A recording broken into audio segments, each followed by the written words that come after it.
Hey everybody, it's Vicky with Dementia with Grace. How is everybody doing today? I hope that everybody is doing okay. This is a time of insecurity and frustration and stress and all of that, and I want to help ease a little bit of that today, right? Okay.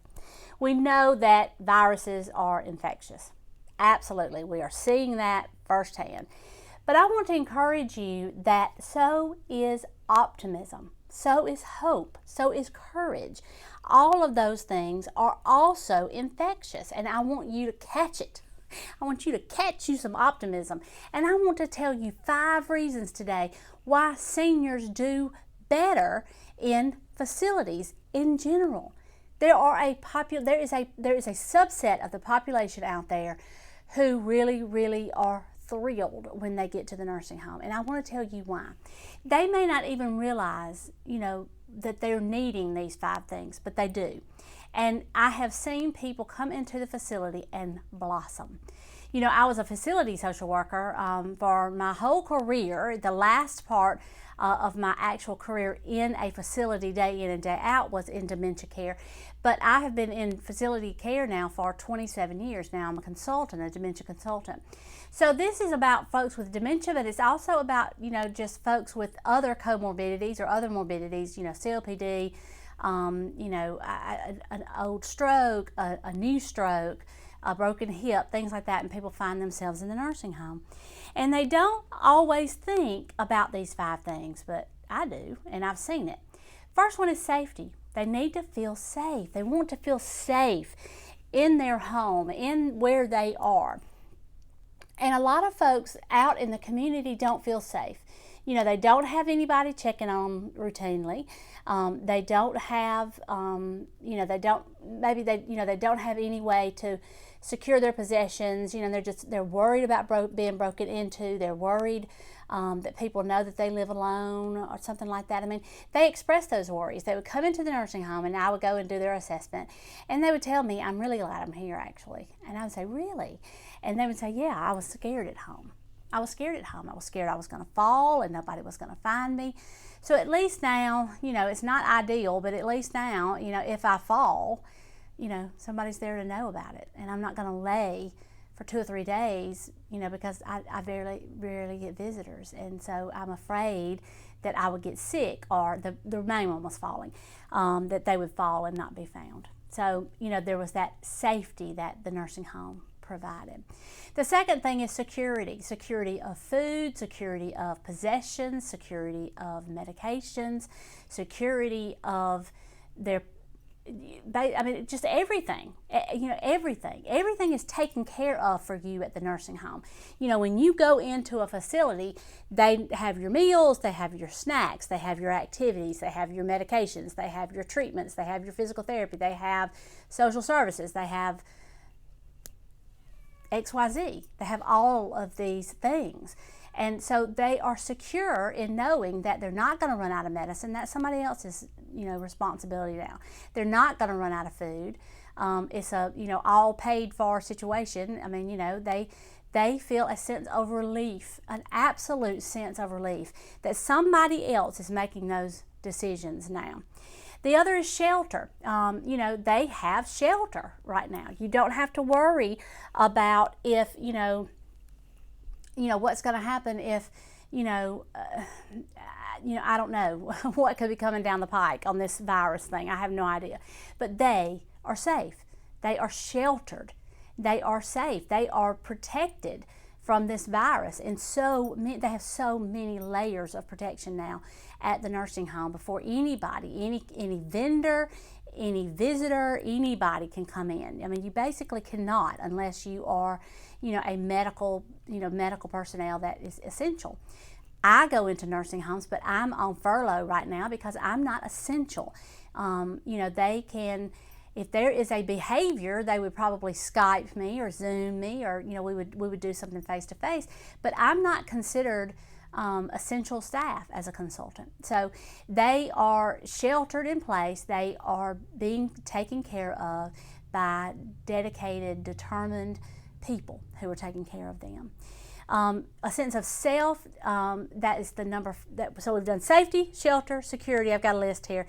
We're doing self in the community. You know, people need to feel that they are a part of the community. 85% of elders in our community report that they feel isolated, depressed, lonely on a routine basis. You know, they report that. You know, when people ask them, you know, what are some of your, biggest needs? Do you feel lonely? Yes, because they don't have visitors. You know, one of the things that this pandemic hopefully will help us remember is that our senior citizens are treasures. We treasure them, and we need to treat them like we treasure them, even if there's no pandemic going on. We need to increase visitation to people in the ages 70 and older. You know, we need to be checking on folks more. We need to help them foster a sense of community. Churches need to make sure that they're included. Senior centers, be able to use senior centers more, all of those things. And the other fifth thing is that they need a sense of self as the individual. Now, one of the things that people are complaining about during this quarantine, this lockdown, is that there's so many people in this house. I'm not used to everybody being home at one time.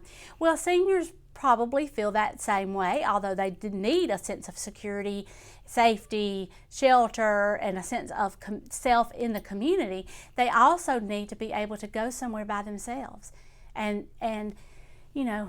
recharge, relax, be able to go into their little space, their home, their apartment, their room, and they need to be able to know that they're going to be okay. So, this is rough, and I know it's rough, and I'm not diminishing the fact that you not being able to see your person while they're in care is not a hard thing. I know that it's a hard thing. People need each other, and especially if you have been visiting every day or every other day and you're not able to now, you are missing that sense of community with your person. Your person also needs to understand their self as part of a family. But there's ways to do that. A lot of these facilities are ordering the iPads and the, whatever they're ordering, get them delivered from Amazon so that they can help more and more people engage with their people through Skype or Zoom, some kind of video conferencing, FaceTime, something like that.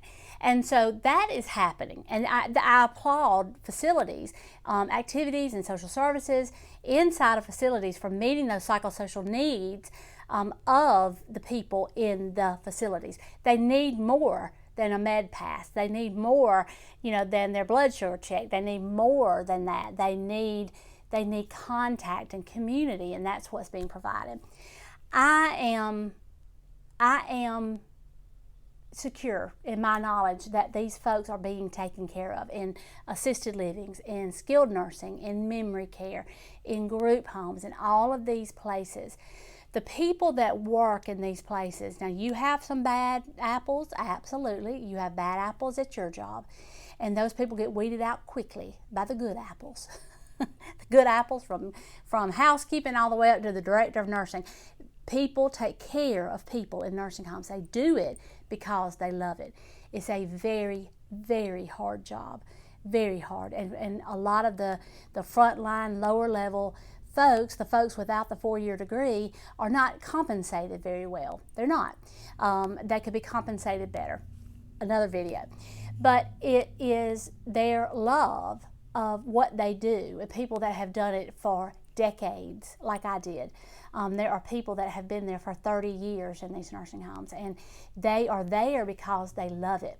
The other thing I want to say, and I mentioned this in the video that we did the other day, is this is not a new thing. People go under quarantine because of the flu, the stomach virus, a bad case of shingles that is in the facility, and they don't want anybody else to catch it, so then everybody has to be not completely on lockdown, but there's steps of this, and we are at the most critical step, the complete lockdown, but we're doing okay. your folks are doing okay. You know, there may be some loneliness and depression right now, but people, you know, activities people, the nurses, all of them are on guard for watching for that. Any additional sadness, any self-isolation where, you know, they won't participate in the hallway games. You know, they're not able, some of them in some facilities are their own room locked down where they're not supposed to, you know, mingle in the common areas, but they have hallway bowling, they have hallway bingo, they have hallway sing-alongs. You know, I'm in lots of nursing home groups, activities groups and things like that, and I'm seeing that, and it's just a lot of joy. It really is. We have to remember that this is the greatest generation, and they know how to suffer hardships. Unfortunately, they've had quite a few, and they know how to weather this storm. And so I want to encourage you that, you know, there are things that are going right, even when you think everything is wrong. So don't let the virus just be the thing that's contagious right now. Let's let our hope, our optimism, our positivity, our love, our joy, all of that, you know, let's infect each other with joy, love, peace, comfort, care, all of those things. I think it's just, I think our nation will learn a lesson from all of this. I really do.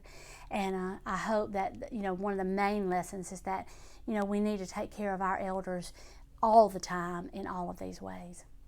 I love you. I'll see you in the next video. Bye.